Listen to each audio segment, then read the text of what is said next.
Tell me, O Muse, of that ingenious hero, the wanderer, harried for years on end, who traveled far and wide after he had sacked the famous town of Troy.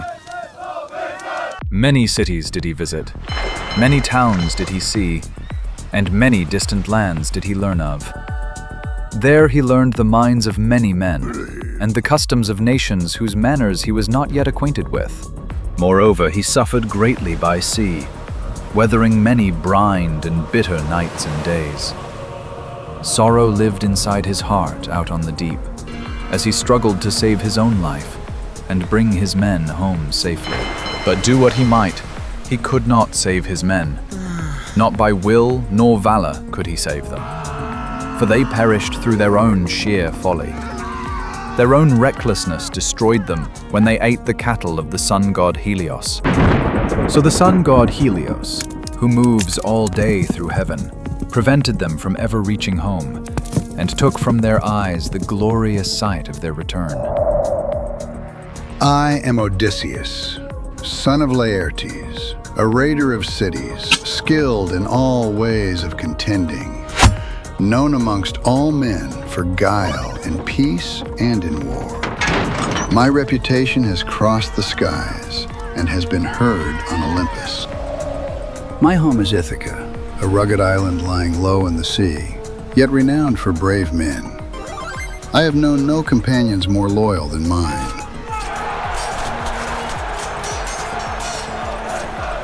I'm not a fighter, I'm a lover. Before Troy, I had already learned how an oath could bind men tighter than loyalty. Promises spoken before the gods can pull harder than friendship, duty, or love. In Sparta, kings and princes gathered for Helen, a woman with a face that launched 1,000 ships. King Tyndareus, Helen's father, feared what would happen when one suitor was chosen and the rest were refused. Give me those boys to kill us, man. Dogs of war. So I made an offer, and oaths were made. The oath of Tyndareus prevented bloodshed amongst the suitors. In return, King Tyndareus stood for my suit, and fair and wise Penelope was mine. When Helen was taken, the oath brought messengers to Ithaca and called for my ships and my sword. But my heart clung to home, to my Penelope, and to my infant son Telemachus, and sought to refuse the call to Troy. Athena inspired my guile. I appeared mad when the messengers arrived. I yoked uneven beasts to the plow and drove it across the land, sowing salt where seed should fall. But Zeus revealed my ruse, for the oath was sacred. The men tested me by placing my infant son Telemachus in the path of my plow. I was exposed, and there was no escape from the oath or Troy. After the Trojan War, we sailed towards home, driven on across the wine-dark sea. And first we came to Ismarus, the city of the Cicones. There we sacked the town and put the people to the sword. We took their wives and much treasure, dividing the booty amongst us, and yet my men would not listen when I urged them to depart at once. They lingered, drank wine, and slaughtered cattle on the shore without sacrifice. They were blind to their own recklessness, as it always happens, blind to what the Cicones would do in return. The Cicones gathered in strength, calling in their inland neighbors, fighters who were skilled in war. At dawn, the Cicones and their companions fell upon us, storming our lines, and many men were slain. 6 men from each ship.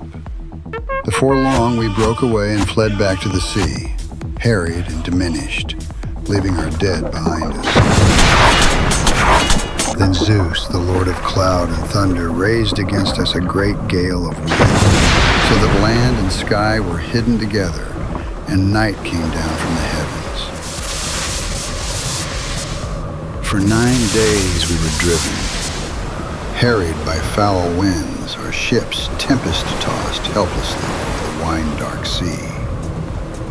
On the 10th day, we reached the land of the Lotus Eaters, who live on a flowering food that dulls the pains of the heart. We went ashore to take in water, and some of my men tasted the lotus. Those who ate it lost all desire to return home. They wished only to remain, forgetting their wives and their sorrow, feasting forever on the tantalizing lotus flowers. They wept when I forced them back to the ships.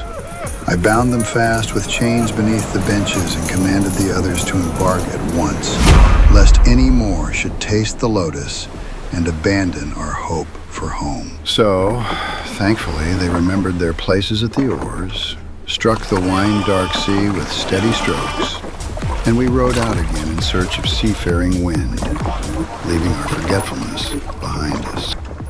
In the next land we came to, we found the Cyclopes, a lawless people who trusted only in the gods, neither planting nor plowing in each other's company, but living each as lord in his own household, taking no thought for his neighbor. Off their coast lay a wooded island, rich with wild goats and fresh water, untouched by human hands.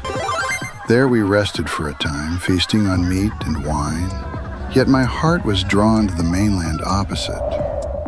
At dawn, I chose 12 men and crossed to the shore of the Cyclopes, seeking to learn whether the people were savage and uncivilized or hospitable and humane.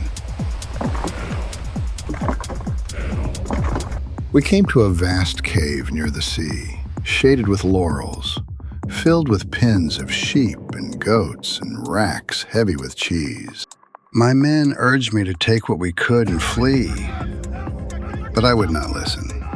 I was hoping to see the owner of the cave and receive the gifts of his hospitality.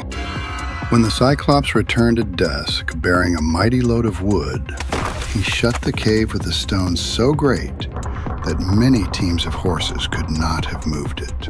He lit his fire, milked his flocks, and then seized 2 of my companions, smashed them against the cave wall, and devoured them, flesh and bone together. We lifted our hands to Zeus in terror, but there was no escape, no answer to our prayers.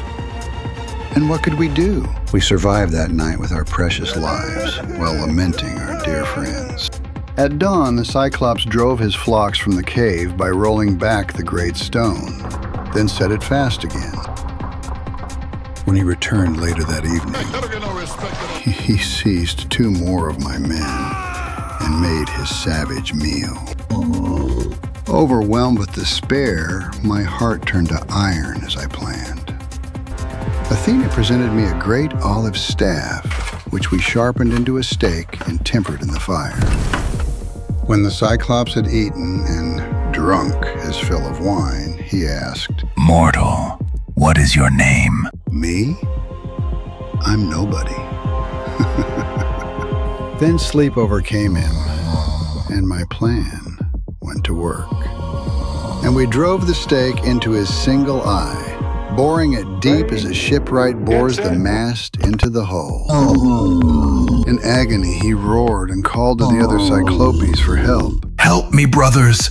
Come quickly!" "Who harmed you, Polyphemus?" "Nobody did. Nobody harmed me." And thinking him mad, they went away.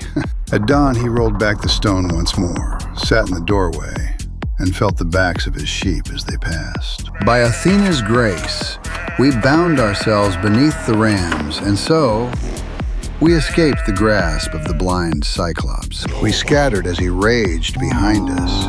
We ran to the ship, cut our costly moorings, and struck the oars against the wine-dark sea, fleeing with all the speed our arms could bring, bearing away our grief and losses. When we were far enough from shore and I knew I would be heard, I could hold my tongue no more. I shouted my true name and lineage and boasted of the deed we had done. My men begged me to stop, fearing the wrath of the gods that would follow. But my hubris threw caution to the wind. Then the Cyclops tore a great rock from the cliff, fumbled it, and then hurled it after us. It fell just short of the ship, but the sea surged beneath it, pulling us back toward the land. Redoubling our efforts, we once again rowed clear, and once more, I shouted. Outraged, the Cyclops lifted his fist to the sea and prayed to Poseidon, his father, Lord of the Sea, that I might never reach my home. If he must reach home, Father, let him come late and in misery. May he lose all his companions and find trouble in his house. So he spoke, and all the gods heard his prayer.